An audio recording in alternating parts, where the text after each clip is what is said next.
bukan berarti kita mau berkarir itu kita meninggalkan tanggung jawab kita sebagai perempuan. Betul. Itu bisa kita jalankan bersama-sama.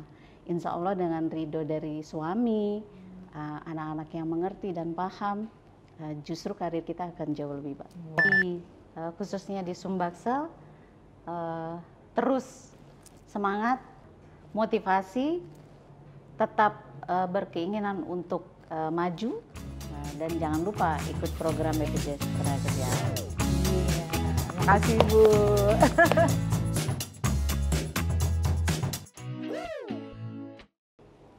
Assalamualaikum warahmatullahi wabarakatuh. Selamat malam para netizen dimanapun berada. Jumpa lagi dengan saya Lisma di acara Women's Corner yang hadir setiap akhir pekan. Seperti biasa, Women's Corner selalu menghadirkan perempuan-perempuan inspiratif yang memiliki pengalaman dan juga punya jabatan dan inspirasi buat teman-teman sekalian di luar sana. Oke, kita hari ini kedatangan narasumber. Beliau adalah Dr. Anita Saptarina, Magister Kesehatan Keselamatan Kerja, adalah Wakil Kepala Pelayanan Kantor Wilayah Sumbaksel BP Jamsostek atau BP Ketenagakerjaan. Assalamualaikum Ibu. Waalaikumsalam. Selamat malam. Selamat malam. Ya, selamat datang di Geraha Tribun Ibu. Dan kami juga mau kasih selamat datang kepada Ibu yang katanya baru 3 bulan nih di Palembang. Iya, betul. Iya. Gimana Bu ceritanya Bu? Sebelumnya di mana dan sekarang ini di bagian wakil pelayanan itu seperti apa Ibu? Oh iya, terima kasih Mbak. Ya, Assalamualaikum warahmatullahi wabarakatuh. Selamat malam. Iya. Saya di sini memang masuk bulan ketiga. Jadi waktu SK saya keluar di akhir Mei, saya coba cari-cari kos dulu ya, karena nggak punya keluarga di sini. Kemudian coba menikmati makanan yang mungkin berbeda dengan di Jakarta. Iya. Kalau dulu tuh kalau rapat kan menunya macam-macam ya. Kalau sekarang tuh rapat pagi, siang, sore itu makannya empek-empek. Terus cara minumnya kan harus harus dihirup gitu.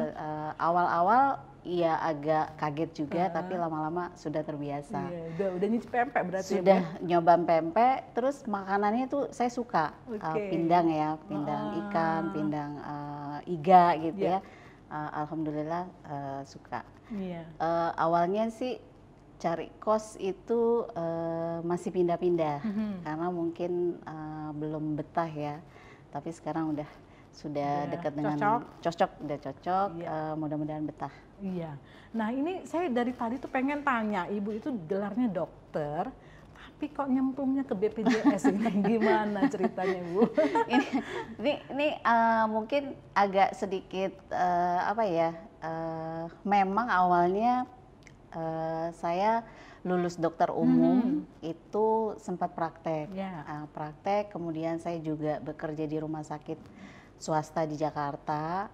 Waktu itu ada tawaran untuk masuk ke PT Jamsostek dulunya. PT Jamsostek waktu itu merekrut dokter-dokter untuk merekrut dokter-dokter untuk program jaminan pemeliharaan kesehatannya. Nah, jadi waktu itu saya coba. Saya pikir kita akan melakukan praktek gitu ya di klinik-klinik, ternyata bukan, tapi dari sisi administrasinya. Jadi BPJS Ketenagakerjaan itu dulu PT Jamsostek itu memberikan jaminan pemeliharaan kesehatan, bekerja sama dengan klinik, puskesmas, rumah sakit gitu ya. Nah nanti kita sebagai penyelenggaranya dan butuh dokter, background kesehatan untuk melakukan memberikan jaminan pemeliharaan kesehatan kepada peserta. Gitu. Jadi agak-agak ini ya. Jadi nggak praktek tapi kita masih tetap bidang kesehatannya. Ya, betul. Nah, terus kemudian berjalan seiring waktu, kemudian Ibu S2-nya juga akhirnya ngambil Magister K3. Itu memang apa Bu? Ada sesuatu yang menarik di situ? Iya, jadi awalnya itu saya udah kayak ya udahlah sudah kecemplung gitu ya. Jujur sih dulu saya kepengennya spesialis obgyn. Obgyn itu saya minat banget. Kepengen ngebantu ibu-ibu melahirkan gitu ya. Gimana sih rasanya gitu ya. Kalau dulu tuh kan ada kalau melahirkan itu mendingan sama cowok aja, kalau cewek itu kurang ini ya, kurang sigep. Kurang sigep karena kan kalau perempuan yang dibawa kan perasaan tapi saya enggak saya pokoknya saya tuh kepingin banget gitu Mbak. Tapi karena udah diterima di Jamsostek waktu itu dan kita saingannya banyak, ya sudahlah saya ikut ambil coba berkarir di Jamsostek. Akhirnya saya pikir saya harus kuliah lagi nih. Kalau misalkan ambil spesialis kan nggak bisa ya Mbak, karena kan sambil kerja. Akhirnya saya ngambil S2. S2-nya pun jurusannya kesehatan dan keselamatan kerja. Jadi sesuai dengan di Jamsostek. Iya, betul. Ya Bu, wajah baru BP Jamsostek. Jadi saya dulu kan tahunya memang PT Jamsostek ya, kemudian BP beralih BPJS Ketenagakerjaan dan sekarang panggilannya balik lagi ke BP Jamsostek ya Bu ya? Ini sih sebenarnya untuk memudahkan saja ya. Kadang kan BPJS kadang keliru BPJS. Iya. Suka yang sebelah tetangga ya. Jadi masih mengingatkan dulu Jamsostek, jadi kita bisa dipanggil BP Jamsostek. Sebenarnya sih BPJS Ketenagakerjaan. Cuma gitu aja sebenarnya. Iya. Dia memang lengkapnya memang Jamsostek Bu. Terkenalnya Jamsostek ya. Soalnya nggak lekang oleh waktu tuh. Iya. Oke Bu, nah dari dokter yang mestinya praktek gitu ya untuk menjaga kesehatan masyarakat, tapi ini udah berubah ke manajerial lah ya, manajemennya. Itu rasanya seperti apa sih Bu bagi seorang Ibu Anita gitu? Iya, jujur itu tadi ya Mbak ya, karena saya udah kecemplung gitu ya, tapi ada pesan almarhum ayah saya, sudahlah kamu kan perempuan gitu ya, toh masih bisa berkarir gitu kan. Kalau misalkan saya sekolah lagi, kemungkinan saya ditempatkannya juga jauh.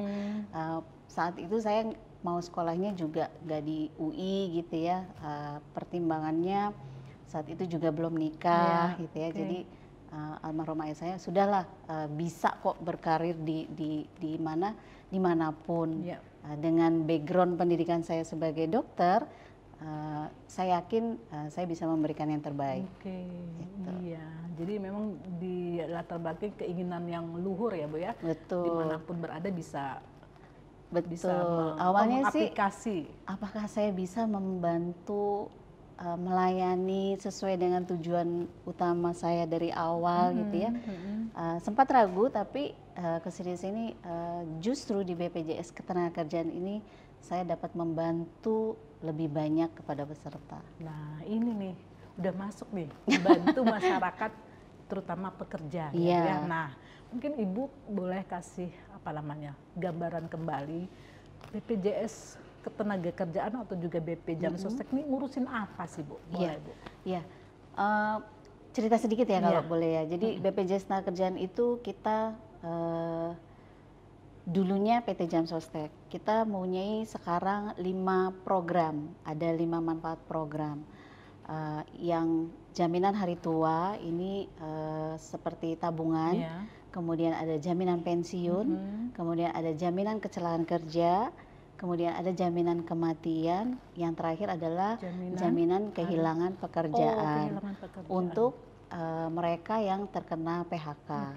Jadi ada 5 program dari BPJS Ketenagakerjaan. Jadi kalau teman-teman belum masuk BP Ketenagakerjaan itu sangat rugi ya Bu? Rugi. Karena 5 program ini tuh dari awal bekerja sampai akhir bekerja ya. Betul. Udah diperhatiin oleh BP sampai Kesehatan. Misalkan terkena PHK, pemerintah masih punya kewajiban memberikan jaminan kehilangan pekerjaan.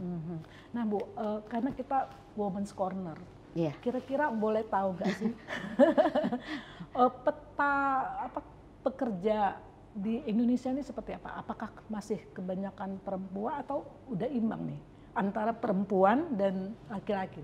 Iya, Mungkin kalau dulu kebanyakan perempuan masih ngurusin rumah ya, betul, anak gitu ya. Tapi kalau sekarang itu mereka lebih banyak, hampir dibilang sama ya, karena mereka rata-rata pendidikannya jauh lebih tinggi, kemudian mungkin juga mereka punya kebutuhan yang lebih banyak gitu ya, punya keinginan untuk membantu keluarganya gitu ya. Jadi saya pikir memang perempuan itu sudah banyak yang sudah bekerja ya. Gak ada perbedaan Bu, misalnya tentang jaminan apa tadi? Di program kita? Oh nggak ada. Antara laki-laki dan perempuan enggak ya? Tidak ada. Jadi tetap dipandang sama sesuai dengan apa program yang dia ikuti ya? Iya betul, betul. Yang dari perusahaannya. Program misalnya jaminan kecelakaan tadi, betul. Sama ya Bu ya? Sama. Bisa kasih contoh Bu, misalnya seperti apa? Ya, jadi kita itu kalau manfaat program di BPJS Ketenagakerjaan, kita tidak ada persyaratan dalam arti harus laki-laki, kemudian pekerjaannya yang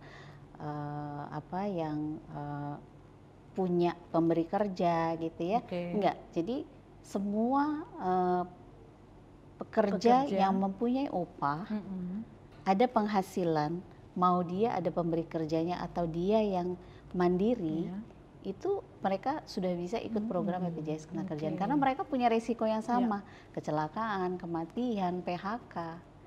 Selain itu mereka juga bisa punya tabungan berupa jaminan hari tua dan pensiun. Ya, oke Bu. Kalau saya lebih ininya Bu ya, BP Ketenagakerjaan kalau dalam perusahaan tuh insya Allah lah pasti perusahaan yang baik itu mendaftarkan pekerjanya untuk menjadi peserta BPJS Ketenagakerjaan. Nah, tapi kalau yang informal nih, seperti apa Bu? Kalau kepengen untuk misalnya ikut program BPJS Ketenagakerjaan? Iya, jadi seperti tadi saya bilang, kita tidak hanya segmen yang penerima upah, jadi kita juga ada istilahnya bukan penerima upah. Jadi mereka pekerja-pekerja mandiri, mereka yang profesi seperti atlet, kemudian dia juga misalkan pedagang, kemudian itu gampang, cukup dia daftar lewat online atau dia datang ke kantor cabang BPJS Ketenagakerjaan.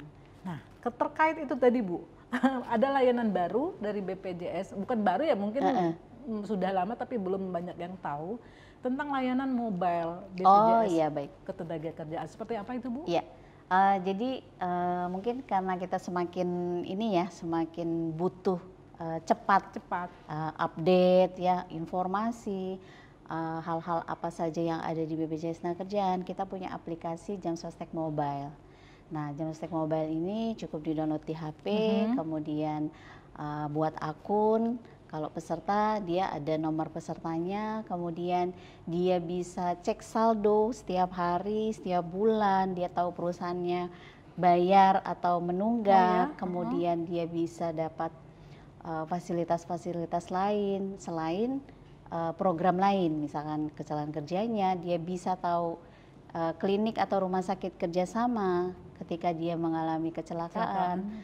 Kemudian dia juga bisa tahu kira-kira simulasi jaminan pensiunnya nanti usia dia pensiun berapa. Nah itu ada semua di Jam Sostek Mobile. Iya, namanya tadi ulang Bu? Jam Sostek Mobile. Oh, Jam Sostek JEMO. Iya, kita singkatnya JEMO. Termasuk juga kalau yang mau daftar gitu Bu, yang mandiri tadi? Betul sekali Mbak. Bisa? Ya, jadi kalau misalkan dia sudah bekerja, terus dia mau mendaftarkan mungkin kakaknya, kemudian di lingkungan rumahnya yang memang mungkin ada tukang roti, tukang itu security yang memang mau dimasukkan sebagai pekerja mandiri, bisa lewat Jam Sostek Mobile. Gak ada kata terlambat gitu Bu, misalnya udah bekerja 10 tahun nih tapi ternyata belum masuk BPJS? Enggak ada. Enggak ada. Tetap bisa? Iya. Bisa. Minimal umur juga nggak ada Bu ya? Minimal itu 65 ya, 65 tahun. Iya. Maksimalnya? Maksimal. Iya, 17 selama dia sudah bekerja ya, kayak misalkan atlet itu kan dia profesi. Nah dia kan nggak dari umur yang 15 pun ada yang sudah jadi atlet. Bisa ya? Bisa. Karena dia punya resiko juga. Karena dia mungkin mata pencarian juga di bidang itu mungkin ya Bu ya? Iya, nanti kan misalkan dia bekerjanya memang dia harus berlatih khusus ya, itu di klub di peminat bakat itu. Jadi kalau latihan terus cedera itu bisa di ini ya Bu ya? Betul. Ternyata lebih sudah lebih luas lebih ya. luas. Iya. Nah, bagaimana dengan penegakan untuk hak-hak perempuan? Ini kembali lagi Women's Corner nih. Hak-hak perempuan, saya yang terbaru kan tentang cuti hamil kan lagi ini ya Bu ya. Jadi pembicaraan di di lingkungan kantor gitu ya Bu. Itu seperti apa Ibu?